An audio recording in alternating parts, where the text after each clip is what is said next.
नमस्कार दोस्तों, स्वागत है आपका आपके अपने यूट्यूब चैनल कोड स्टडी पर।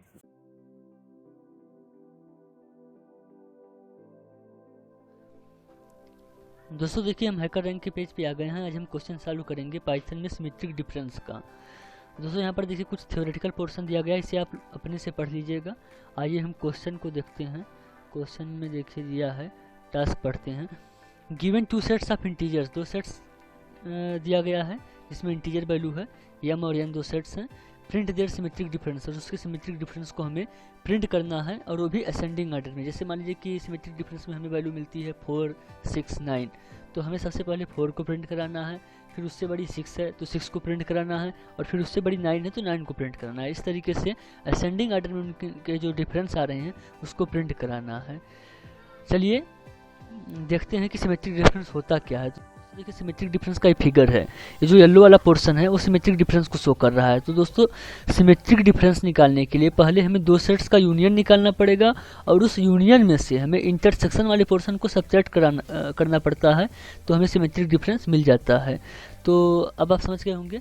चलिए अब क्वेश्चन को सॉल्व करते हैं। देखिए यहाँ पर इनपुट फॉर्मेट के लिए बोल रहा है। इनपुट फॉर्मेट के लिए बोल रहा है कि पहली जो लाइन है उसमें हम इंटीजर सेट यम में कितनी वैल्यू होगी उसको हम इंटीजर के माध्यम से ले लेंगे। मतलब कि एक हम इनपुट लेंगे, एक्स या वाई कुछ भी एक इनपुट करके ले लेंगे जो हमें ये बताएगा कि यम में कितनी वैल्यू रहेगी, और उसी तरीके से फिर कोई एक वाई इनपुट ले लेंगे, उसमें हमें बताएंगे कि एन में कितनी वैल्यू रहेगी, और उन सारे वैल्यू को हमें यम और एन में स्पेस के बेस पे सेपरेट करके स्टोर करनी है, और आउटपुट में हमें वही सिमेट्रिक डिफरेंस को जो है असेंडिंग ऑर्डर में प्रिंट कर देना है। जैसे कि देखिए आउटपुट में 5, 9, 11, 12 आया था, तो पहले सबसे छोटा 5 है तो फिर 5 को प्रिंट किया, फिर 9 को, 11, 12 इस तरीके। और देखिए यहाँ पर सैम्पल इनपुट में हमें जैसे कि यहाँ पर 4 वैल्यू लेना है सेट यम में, और 4 वैल्यू हमें लेना है सेट एन में। तो हम 4 वैल्यू सेट एम में ले लिए और 4 वैल्यू सेट एन में ले लिए, और उसको हम स्पेस के बेस पे हमें स्टोर कराना है, स्पेस के बेस पे सेपरेट करके। जैसे कि 2 है तो 2 के बाद स्पेस है तो फिर हम 4 को लिए, और फिर 4 के बाद स्पेस है 5 को लिए। इस तरीके से हमें स्पेस के बेस पे सेपरेट करके वैल्यू को स्टोर करानी है।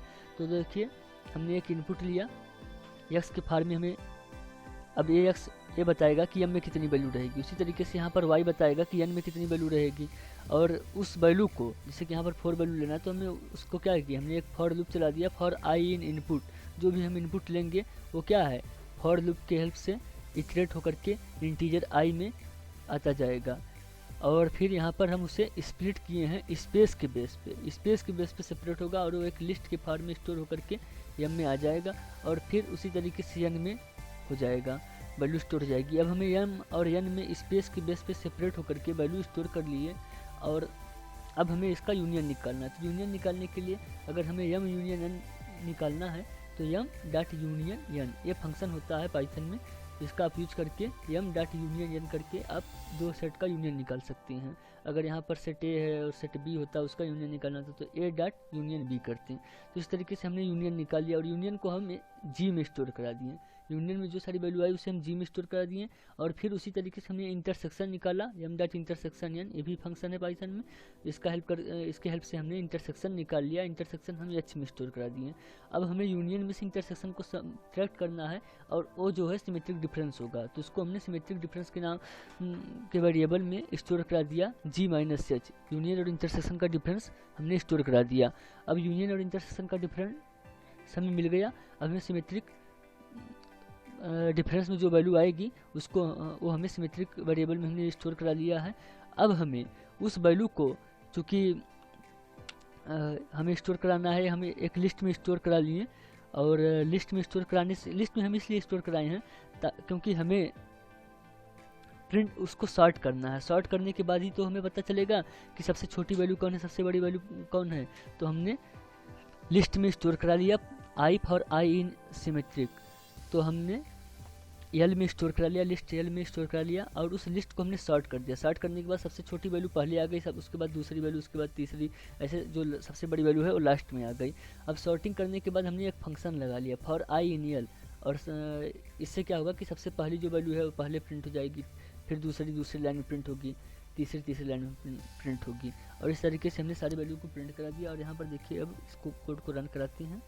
रन करा के देखिए रन कराने के बाद जो है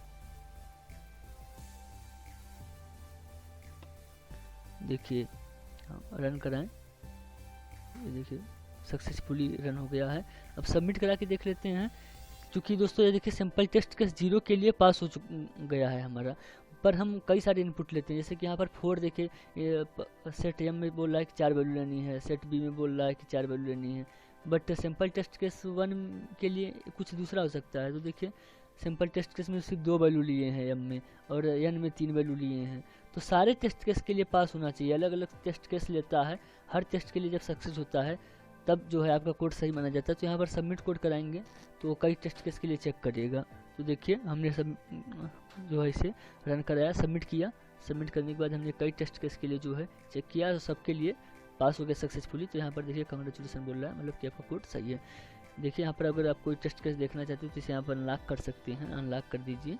अनलॉक करके देखेंगे तो यहाँ पर देखिए इसमें 2 वैल्यू लिया है, इसमें 3 वैल्यू लिया है। सेट 6 ले लीजिए, टेस्ट केस 6 ले लीजिए, इसमें देखिए अनलॉक कीजिए तो यहाँ पर देखिए 3 और 3 लिया है। तो ऐसे जो है कई टेस्ट केस ले सकता है और उसमें वैल्यू बहुत सारी स्टोर करके चेक करता है। तो चलिए दोस्तों आज के लिए इतना ही, थैंक यू सो मच।